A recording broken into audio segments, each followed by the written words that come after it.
जी नमस्कार, सबको Radhe Radhe. Online class में एक बार फिर आपका स्वागत। आज हम कक्षा 9 विषय गणित अध्याय 12 हीरोड का सूत्र भाग 2 इसके अंतर्गत आज हम उदाहरण नंबर 1 है। उदाहरण नंबर 1 में आपको त्रिभुज का क्षेत्रफल ज्ञात करना है। पहली शर्त तो यह है कि इसमें त्रिभुज का क्षेत्रफल ज्ञात करना है। दूसरा यह है कि हमारे को त्रिभुज की दो भुजाएं दे रखी है। दो भुजाओं में एक भुजा तो दे रखी है 8 सेंटीमीटर और दूसरी भुजा दे रखी है 11 सेंटीमीटर। और उसके बाद में क्या है, परिमाप बराबर दिया हुआ है 32 सेंटीमीटर। सबसे पहले तो देखो इसके अंदर दो भुजा दे रखी है, तीसरी भुजा हमारे को मालूम नहीं है, ठीक है ना। तो सबसे पहली शर्त के अनुसार तो हमारे को एक तो तीसरी भुजा ज्ञात करनी है, ठीक है। पहला तो ये ध्यान रखना। दूसरा ये कि यहाँ पर परिमाप आ रहा है। परिमाप का मतलब क्या होता है, त्रिभुजाकार आकृति है, त्रिभुज है, त्रिभुज का क्षेत्रफल ज्ञात करना। इसका मतलब ये हुआ कि तीन भुजाओं का योग। परिमाप का मतलब क्या होता है, भुजाओं का योग। त्रिभुज है इसलिए तीन भुजा का योग। अब तीन भुजा का योग हमको दिया हुआ कितना, 32 सेंटीमीटर, ठीक है। अब हमारे पास में दो भुजा तो आ रही है, तीसरी भुजा हमको मालूम नहीं है, तो हम क्या करेंगे, इन दोनों भुजा का योग करके और इस 32 में से यानी परिमाप में से हम घटा देंगे तो क्या ज्ञात हो जाएगा, तीसरी भुजा ज्ञात हो जाएगी, ठीक है ना। त्रिभुज की तीसरी भुजा हमको ज्ञात करनी, तो परिमाप में से क्या करेंगे, माइनस करेंगे दो भुजा का योग, ठीक है। तो हम परिमाप 32 दिया हुआ है, 32 में से माइनस करना 8 प्लस 11 का योग, ठीक है। तो 32 में 8 और 11 का योग कितना हो गया, 19 हो गया। तो 32 में से 19 की बाकी निकाल दी तो हमारे पास में तीसरी भुजा क्या आ गई, 13 सेंटीमीटर आ गई, ठीक है ना। इसके पहले वाली क्लास में क्या है कि हमने देखा था हीरोड का सूत्र लगा के त्रिभुज का क्षेत्रफल ज्ञात करना, क्योंकि वहां पर हमारे को त्रिभुज की तीनों भुजा दी हुई थी।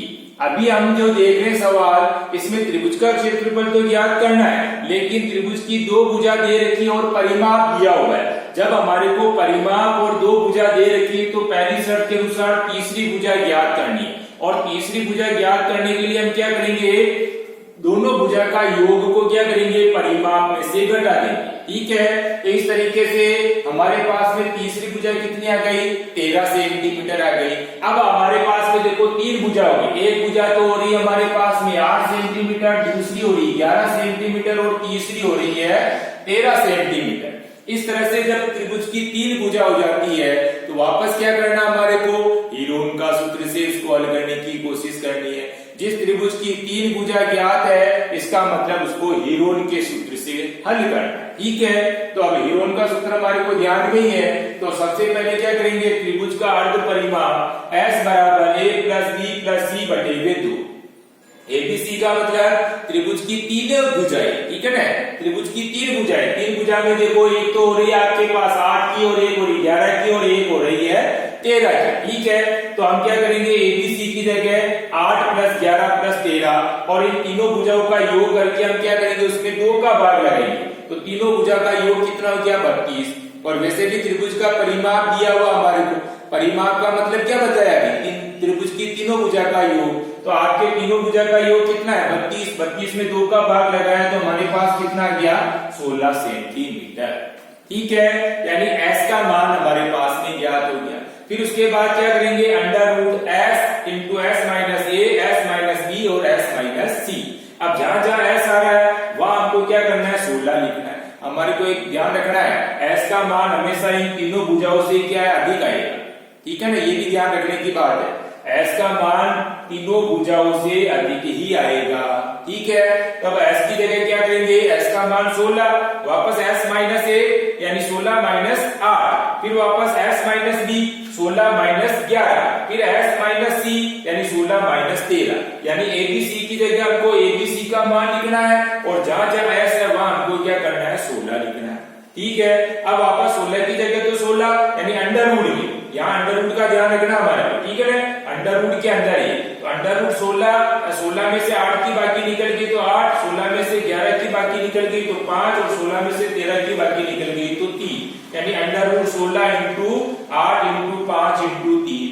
अब हमारे को क्या करना है, इसको आगे खोलना है। यानी खोलने के लिए मैंने क्या बताया आपको, यानी इनके अभाज्य गुणनखंड कर दो।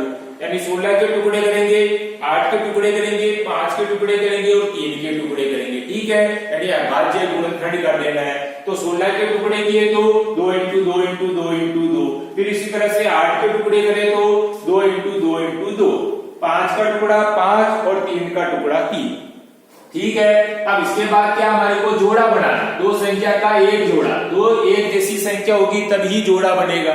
तो आपके पास में देखो एक जोड़ा, दूसरा जोड़ा और तीसरा जोड़ा, बाकी ये क्या है कि जोड़े नहीं बन रहे हैं। जिसका जोड़ा नहीं बनता है उसको क्या करना, हमारे को रूढ़ के अंदर ही लिखना है, ठीक है। अब जोड़ा किसका नहीं बना, 2 का, 5 का, 3 का, इसको किस में लिखा, रूढ़ के अंदर। और बाकी जोड़ा बना उसमें से अपने को क्या करना, एक एक अंक को बाहर निकाल लेना है। तो इस 2 में से एक निकल गया, इसमें से एक निकल गया, इसमें से भी एक निकल गया, ठीक है, लेकिन ये रूढ़ के बाहर है। तो इनको गुणा करेंगे, 2 दूनी 4, 4 दूनी 8, 8 हो गए आपके ये। और इसके बाद में रूढ़ के अंदर संख्या है 2 पंजा 10 और 10 तिया 30, ठीक है, क्योंकि ये जोड़ा नहीं बना इसलिए इसको रूढ़ के अंदर ही लिखना है।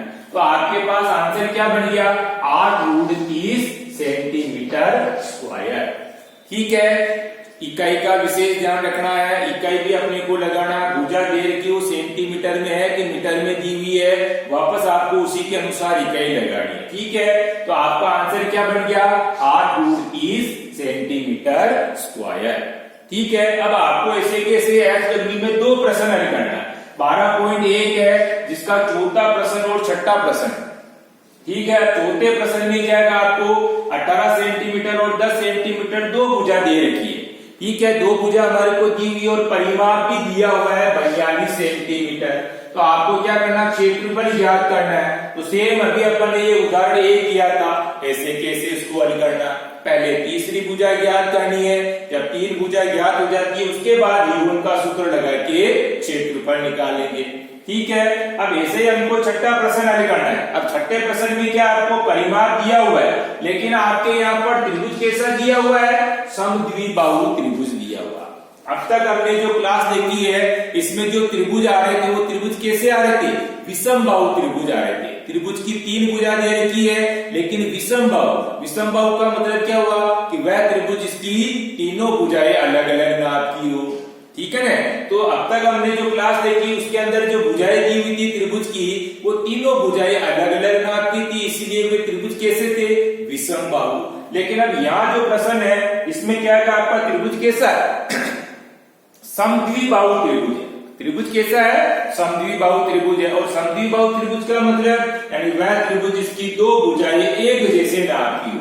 तो यहाँ पर क्या है, हमको बराबर भुजा, बराबर भुजा का मतलब 2 बराबर भुजा होगी, तो दोनों भुजा तो कैसी होगी आपके 12-12 सेंटीमीटर की हो गई। अब तीसरी भुजा हमको निकालनी है, तो वापस तीसरी भुजा कैसे निकाली मैंने, परिमाप में से दोनों भुजा का योग को घटा देना, ठीक है। तो 12-12 की तो हो जाएगी 2 भुजाएं और 12-12 तो हो गया आपके 24, और आपको क्या करना, 30 में से 24 की बाकी निकालेंगे तो 6 सेंटीमीटर वो तीसरी भुजा हो जाएगी। बाकी आपको सवाल ऐसे कैसे हल करना है, आगे जाने में आपको इसमें तो सेम ऐसे कैसे ही करना था, लेकिन यहाँ नई बात क्या है कि त्रिभुज आपका समद्विबाहु है, और समद्विबाहु है तो 2 भुजा आपके एक जैसे नाप की। अब बराबर भुजा दे रखी यहाँ पर, तो बराबर भुजा का मतलब आपके 2 भुजा बराबर होगी, तो 2 भुजा कितने कितने की होगी, 12-12 सेंटीमीटर की होगी।